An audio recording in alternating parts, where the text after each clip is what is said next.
اگلا سوال ہے، بنی اسرائیل کی ہسٹری میں تابوت سکینہ کو بڑی اہمیت حاصل ہے، یہاں تک کہ آج بھی اس کی تلاش میں اسرائیل والے کھدائی کرواتے رہتے ہیں، جس کے بعد مسجد اقصیٰ کی بنیادیں بھی کمزور پڑ چکی ہیں۔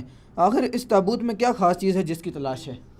اس تابوت کے ساتھ اسی طرح کی عقیدت وابستہ ہے جیوز کی، جس طرح کی ہماری عقیدت نبی صلی اللہ علیہ وآلہ وسلم کے تبرکات کے ساتھ ہے۔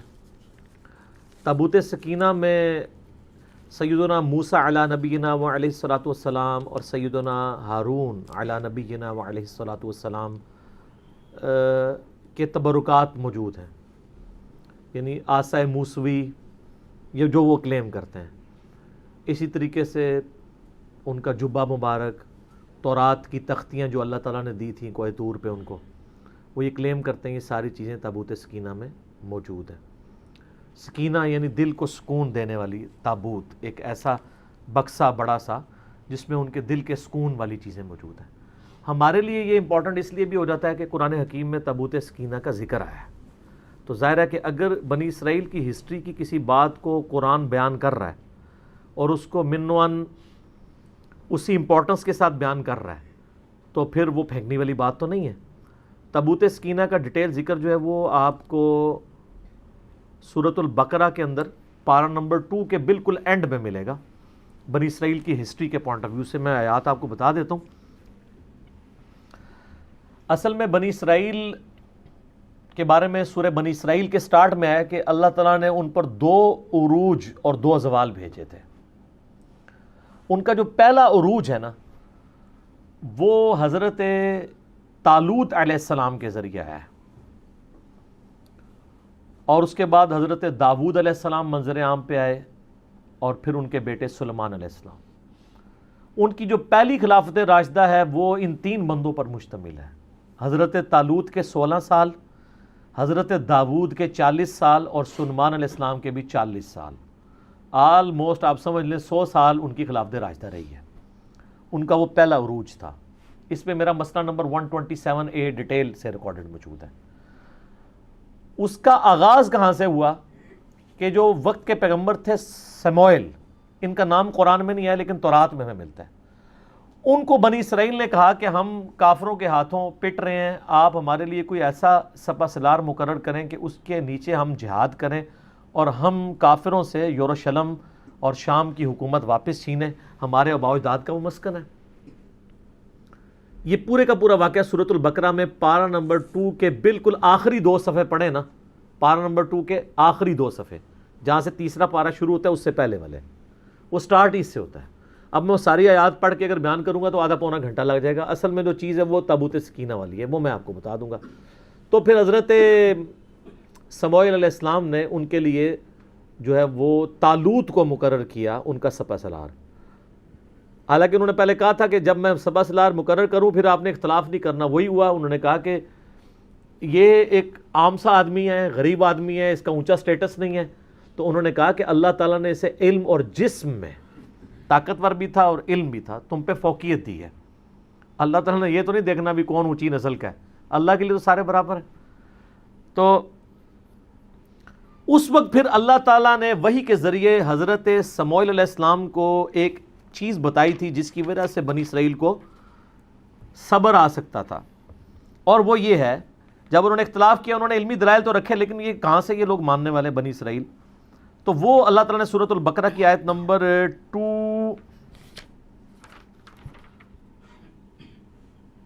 233 آن ورڈ نا، یہ پورا سلسلہ سٹارٹ ہو رہا ہے 43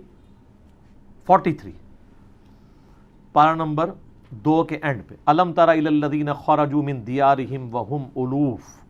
اس کے بعد آگے جا کے آتا ہے وقال لهم نبیہم، اور ان کے پیغمبر نے ان سے کہا، یعنی سموئیل کا نام یہاں پہ نہیں آیا، وہ آپ کو تورات سے ملتا ہے، اولڈ ٹیسٹمنٹ سے۔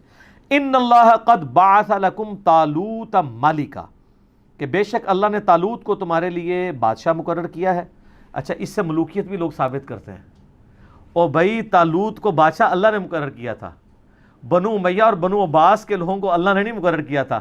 وہ تو مسند ابی یعلا میں حدیث ہے صحیح سند کے ساتھ، نبی علیہ السلام نے اپنی وفات سے چند دن پہلے خواب میں دیکھا کہ بنو مروان کے بندر میرے ممبر پر کود رہے ہیں، اور ابو ہریرہ کہتے ہیں پھر آپ علیہ السلام اپنی وفات تک مسکرائے نہیں۔ ان حکمرانوں کو تو نبی علیہ السلام بندر کہہ کے گئے ہیں. ان کی ملوکیت قرآن سے ثابت کرتے ہیں بھئی یہ اللہ نے بادشاہ مقرر کیا تھا, داؤد کو اللہ نے بادشاہ مقرر کیا تھا. یہ دو ڈیفرنٹ چیزیں. کیونکہ اسی کی تفسیر میں نا وہ سعودیہ والا جو قرآن ہے نا, صلاح الدین یوسف والا, انہوں نے اس میں سے یہ تحریف ہر بندے نے کی ہے تفسیر میں, یہ ذہن میں رکھیے گا.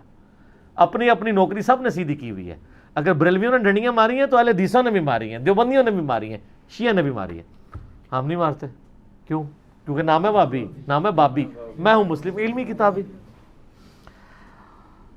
اچھا جی. قالوا انا یکون لہ الملک علینا ونحن احق بالملک, وہ کہنے لگے یہ ہم پہ کیسے بادشاہت کر سکتا ہے جبکہ ہم زیادہ حقدار ہیں. ولم یؤت سعہ, جبکہ اللہ تعالیٰ نے اسے کوئی وسعت نہیں دی, من المال, مال میں سے. قال ان اللہ اصطفاہ, انہوں نے کہا اللہ نے چنا ہے. یہ بنو امیہ بنو عباس کو اللہ نے نہیں چنا, ان کو اللہ نے چنا ہے. علیکم, تم پر. وزادہ بسطۃ فی العلم والجسم, اور دیکھو اس کو کشادگی دی ہے تم پر علم اور جسم کے ذریعے, طاقتور بھی ہے علم والا بھی, یہ کرائٹیریا ہے. واللہ یؤتی ملکہ من یشاء, اللہ جسے چاہتا ہے اپنا ملک دیتا ہے. واللہ واسع علیم, اللہ تعالیٰ وسعت والا علم والا ہے.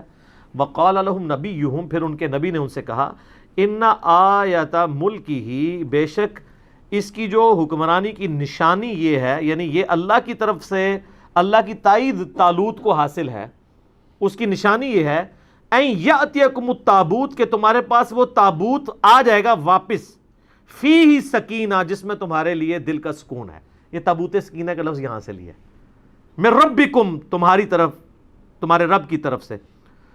وبقیۃ مما ترک آل موسیٰ و آل ہارون, جس کے اندر موسیٰ علیہ السلام اور ہارون علیہ السلام کے چھوڑے ہوئے یعنی تبرکات آپ کہہ لیں اس کو, یا اس کے یعنی باقیات موجود ہیں.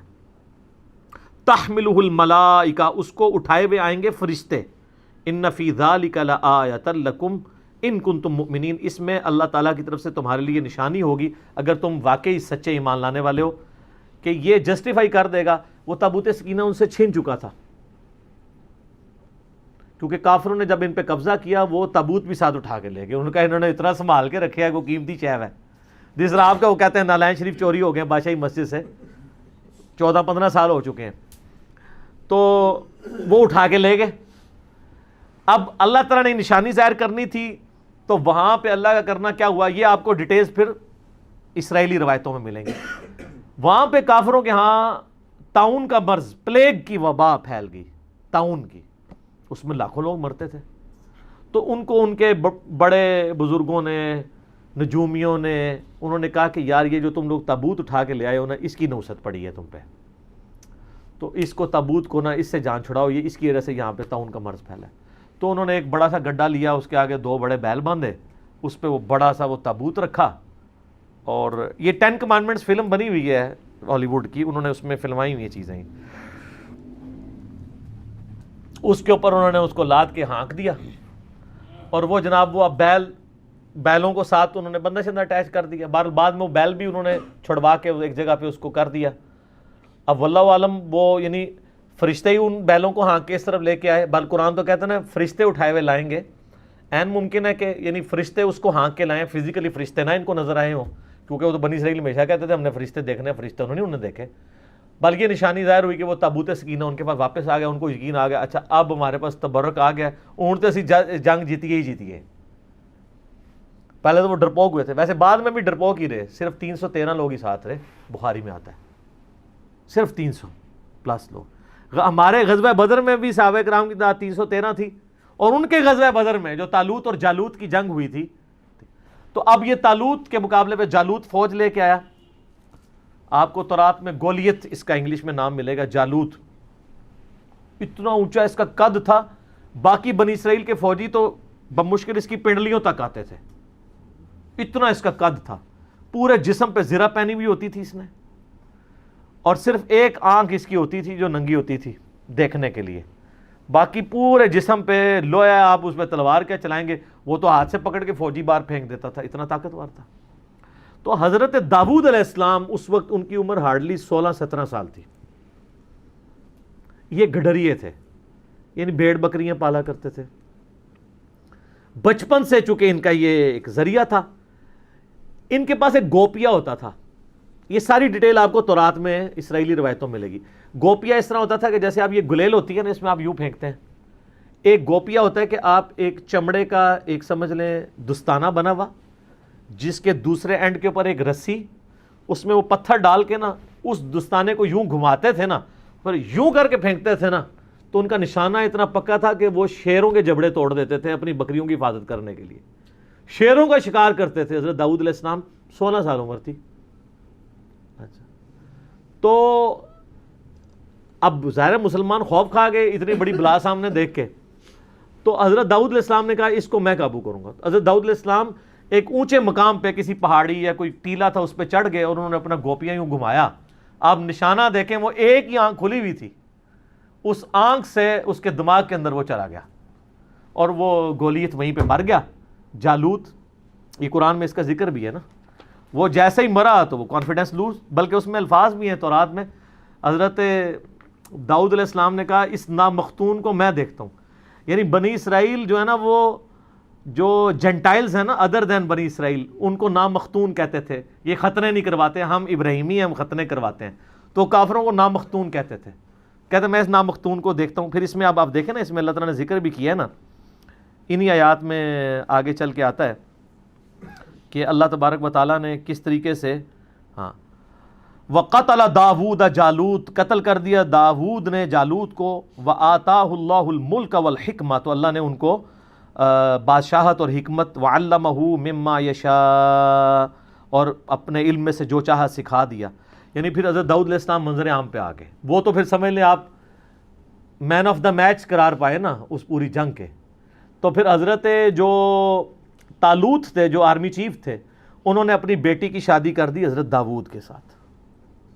16 سال تک حضرت طالوت پھر مسلمانوں کے حکمران رہے. جب وہ فوت ہوئے تو ان کے سکسیسر پھر بنے حضرت انہی ساری چیزوں کو تو وہ پلی لیتے ہیں نا شیعہ بھی. وہ کہتے ہیں حضرت طالوت کا داماد جو ہے وہ سکسیسر بنا ہے تو مولا علی کو بھی بننا چاہیے تھا. دوسری وہ دلیل اس سے لیتے ہیں کہ دیکھیں قرآن نے کرائٹیریا بتایا ہے کہ کرائٹیریا کسی بندے کا عمر میں بڑا ہونا نہیں ہے، علم اور جسم میں. تو وہ کہتے ہیں حضرت علی بہادری میں بھی باقی اصحاب سے زیادہ تھے اور علم میں بھی زیادہ تھے، تو حضرت علی کا حق بنتا تھا. یعنی وہ دلائل قرآن سے بھی پکڑتے ہیں. یہ میں نے ضمن ذکر کیا، میں اب اس ٹاپک کو اناٹینڈڈ چھوڑ رہا ہوں. تو وہ سیم یہ والی آیات ہی پڑھ رہے ہوتے ہیں. تو حضرت طالوت کے داماد حضرت داؤد علیہ السلام، پھر وہ 40 سال مسلمانوں کے حکمران رہے. پھر ان کا بیٹا آگے سے حضرت سلیمان ابن داود، وہ 40 سال مسلمانوں کے حکمران رہے اس وقت، یعنی جو مسلمان تھے. تو اس میں یہ وہ تابوت سکینہ کا ذکر ہے. باقی ظاہر تبرکات سے ہمیشہ سے انسانوں کو عقیدت رہی ہے، اور یہ تبرکات کی عقیدت کو بری چیز نہیں ہے اگر وہ جینون ہو. یہ صحیح وسیلہ شخصی ہیں، یہ بات یاد رکھیے گا، یہ صحیح وسیلہ شخصی ہے.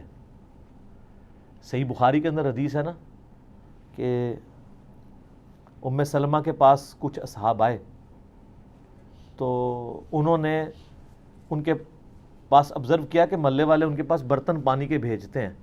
تو انہوں نے نبی علیہ السلام کا ایک بال مبارک ایک ڈبیا سے نکالا اور اس ڈبیا کو کہ وہ اس بال مبارک کو اس پانی کے لیے جو برتن تھے اس میں گھول کے تو وہ محلے والوں کو واپس کرتے تھے. تو وہ صحابی نے جب پوچھا تو ام سلمہ ہماری ماں نے، ام المومنین نے کہا کہ نبی علیہ السلام کا یہ بال مبارک ہے میرے پاس، اور ہم اس کا دھون مریضوں کو شفا کے لیے پلاتے ہیں. ان کوئی مریض ہوتا ہے میں اس کو گھول کے دیتی ہوں، شفا ہو جاتی ہے. یہ صحیح بخاری میں ہے سر، یہ کوئی کہانی شریف نہیں ہے، بخاری شریف ہے. لیکن واقعی جینون اگر بال مبارک. صحیح مسلم میں ہے کہ اسما بنت ابی بکر نے نبی علیہ السلام کا ایک کالا کسروانی طیالسی جبہ نکالا. کسروانی طیالسی کہتی کالے جبے کو تھے، جو پرشین امپائر کا، فارس کا، جس طرح سندھی اجرک کو ریڈ کہنے کی ضرورت نہیں، وہ ریڈ ہی ہوتی ہے. اور کہا کہ یہ نبی علیہ السلام پہنتے تھے اور ہم اس کا دھون مریضوں کو شفا کے لیے پلاتے ہیں. یہ مسلم شریف میں حدیث ہے. اس میں اسما بنت ابی بکر کہتی ہیں کہ نبی علیہ السلام پہنتے تھے، پھر حضرت عائشہ کے پاس رہا، اور جب میری بہن عائشہ مرنے لگی تو میں نے وفات کے ان سے یہ لے لیا تھا. تو نبی علیہ السلام کے تبرکات سے صحابہ وسیلہ حاصل کرتے تھے. تابوت سکینہ کا ذکر بھی قرآن میں موجود ہے. بس اب اس کے آگے جو صفرے لوگوں نے لگانے شروع کیے نا کہ کچھ کرنے کی ضرورت نہیں ہے، بس تبرکات پہ ہی چلتے رہو، نہ نماز پڑھنے کی ضرورت ہے، نہ کوئی اور کام کرنے کی ضرورت ہے. تو سر پھر تبرکات، جن کے پاس کعبہ تھا وہاں پہ بھی جب برے کام آئے ہیں تو اس تبرک نے کوئی فائدہ تو نہیں دیا. جس سرزمین میں خانہ کعبہ اور مدینہ شریف سے بڑے کو تبرکات ہیں، جہاں ہمارے نبی علیہ السلام اور ان کے جانسار صحابہ اور اہل بیت کی قبریں ہیں، ان کی جسم دفن ہے. آپ دیکھ رہے ہیں وہاں پہ، کل میں وہ ٹی وی پہ دیکھ رہا تھا، اور رات فتح علی نے بھی، اور وہ خبروں میں سن رہا تھا، اور پتہ نہیں کون کون سے آپ کے موسیقار وہاں پہ جا کے وہ جو ہے وہ راتیں لوگوں کی برباد کر رہے ہیں ادھر جا کے. وہاں پہ کلب کھل گئے ہیں، سب کچھ ہونا شروع ہو گیا. تو وہ برکتوں کا تو کوئی فائدہ نہیں. دنیا بقدر ایفرٹ ہے، برے کام کریں گے نتائج آخرت میں بھگتیں گے، دنیا میں بھگتے نہ بھگتے. دنیا میں اللہ نے آپ کے ذمہ کیا کہ آپ نے دین کو اسٹیبلش کرنا ہے. تو تبرکات کا فائدہ تبھی ہے جب کرتوت بھی ٹھیک ہوں، ورنہ تبرکات سے کچھ بھی نہیں ہوگا. ہاں کرتوت ٹھیک ہوں، تبرکات کا وسیلہ ضرور پیش کریں آپ، اس کا فائدہ ہوتا ہے. لیکن جو جعلی تبرکات ہیں نا سر، ہم ان کو نہیں مانتے. یہاں تو نبی علیہ السلام کو چھوڑتے ہی انہوں نے بزرگوں کے تبرکات بنائے ہوئے ہیں. آپ کشف المحجوب میں ابو الحسن خرقانی والا چیپٹر کھولیں ہیں تذکرۃ الاولیاء میں، وہ کہتے ہیں جی بازید بستامی جو ہیں وہ خلیفہ ہیں امام جعفر صادق کے، اور ابو الحسن خرقانی خلیفہ ہیں بازید بستامی کے. اور کہتے ہیں محمود غزنوی نے جب یہاں پہ حملہ کیا تو وہ اس کے حملے ناکام ہوتے تھے، تو ابو الحسن خرقانی کا کرتا اس کے پاس موجود تھا. ایک دن اس نے کرتا پکڑ کے اس کرتے کے وسیلے سے دعا کی تو محمود غزنوی کو فتح ہو گئی. سبحان اللہ. اچھا، وہ کہتے ہیں فتح ہو گئی تو رات کو ابو الحسن خرقانی خواب میں آئے. انہوں نے کہا تو نے میرے کرتے کی اتنی کم قیمت لگائی ہے، ذرا گال سننی کہانی، میں تے کہانی جتھے بھی لبے گی تو میں کٹ کے برے ماراں گا. یہ بریلوی دیوبندی دونوں تذکرۃ الاولیاء چھاپ رہے ہیں. نقشبند سلسلے کے بابا جی ہیں ابو الحسن خرقانی، بازید کے خلیفہ. تو ان کا حضرت کیسے، ان کا تو اگر یہ کرتا پکڑ کے یہ کہتا نا کہ قیامت تک اس سرزمین پہ کوئی کافر نہ بچے، سارے مسلمان ہو جائیں، تو اس کرتے کی برکت سے سارے مسلمان ہو جاتے ہیں. یار یہ اگر کہانی چلتی تھی تو اسما بنت ابی بکر جو کالا تیالسی جبہ نکال رہی ہیں، جو صحیح مسلم میں آتا ہے، تو یہ قادسیہ اور یرموک لڑنے کی صحابہ کو ضرورت کیا تھی؟ قادسیہ میں رسول اللہ کا کرتا لے جاتے اور دعا کرتے، وہ سارے مسلمان ہو جاتے. اگر نبی کے کرتے سے نہیں ہو رہے تو آپ کے بنائے ہوئے جو آپ نے خود نام دے دیے ان بزرگوں کو، ان کے ناموں کے ساتھ تبدیلیاں آ جانی ہیں. وہ جی وہ بازید بستامی جو ہے نا، وہ ہر وقت چہرے پہ نقاب رکھتے تھے، کیونکہ جس گلی سے گزر جائیں لوگ دیکھ کے کلمہ پڑھ لیتے تھے. ہاں اور سارا سی یہ کہانیاں خود سناندے رہے. ہاں اچھا، اس کا مطلب وہ لوگوں کو مسلمان مرنا نہیں دیکھنا چاہتے تھے. اچھا میں پوچھتا ہوں، اللہ کے نبی کو بچپن سے لے کے جوانی کی عمر تک ابو لہب نے، ابو جہل نے دیکھا ہے، انہوں نے تو کلمہ کو نہیں پڑھا. جس بندے کی پرائمری رسپانسبلٹی تھی کلمہ پڑھانے کی، اس کو دیکھ کے تو کلمہ نہیں کسی نے پڑھا. دعوت کا کام ہے نا، دنیا بقدر ایفٹ ہے. وہ جی وہ ایک فلاں بزرگ، یہ تو کئی بزرگوں کے بارے میں، ایک انبڑ بندہ چلا گیا، انہوں نے کہا جی میرے پیچھے نماز پڑھنا، دائیں طرف سلام پھیرا، سارے حافظ ہو گئے، بائیں والے سارے ناظرہ ہو گئے. نبی علیہ السلام نے تو اصحاب صفہ 155 ان کی تیاری کرواتے تھے، آپ بھی کہتے میرے پیچھے نیت کرو، سجے پاسے سارے حافظ، کھبے پاسے سارے ناظرہ. مسند احمد میں آتا ہے غزوہ بدر کے قیدی چھوڑنے کا جو معاوضہ تھا وہ 10 مسلمانوں کو لکھنا پڑھنا سکھانا تھا. تو سجے پاسے سلام، کھبے پاسے سلام کیوں نہیں پھیرا؟ سب کہانی ہے. اور میں دعوے سے کہتا ہوں جن بزرگوں کے بارے میں دعویٰ کر رہے ہیں ان کو خود بھی نماز نہیں صحیح آتی.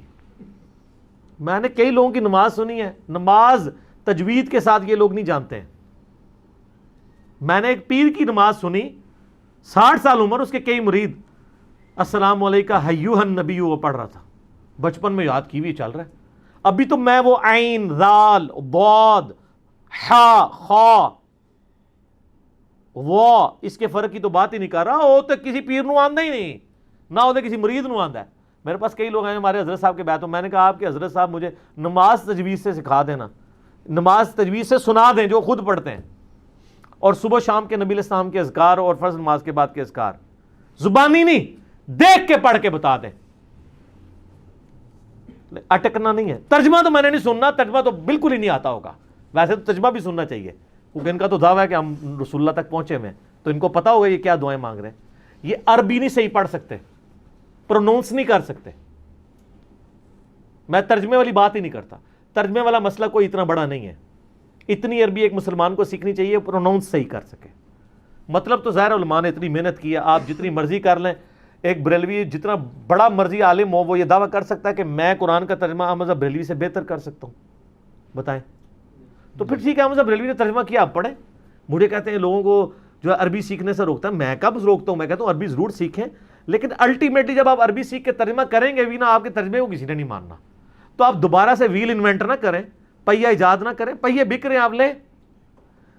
کوئی دو بندی بڑے سے بڑا مفتی آج کا جرت کرے گا کہ میرا ترجمہ اشرف علی تھانوی سے بہتر ہے، تو آپ اشرف علی تھانوی صاحب کا ترجمہ اردو والا لیں اور پڑھیں، اس پہ عمل کریں۔ ہم تو کہتے ہیں علماء سے ہی پوچھ کے چلیں، ہم کب کہتے ہیں اپنے ترجمے خود کریں؟ یہی پلیٹ فارم ہے جو واحد پلیٹ فارم ہے جو کہتا ہے بریلوی ہو تو حمزہ بریلوی کا ترجمہ پڑھ لو، دیوبندی ہو تو چلو اپنے اشرف تھانوی کا پڑھ لو، اہل حدیث ہو تو جناح گڑھی کا پڑھ لو، شیعہ ہو تو سید فرمان علی شاہ صاحب کا پڑھ لو، اور اگر سادہ سے مسلمان ہو مودودی صاحب کا پڑھ لو، فتح محمد جلندری کا پڑھ لو، اور پڑھو صحیح، ٹھیک ہو گیا۔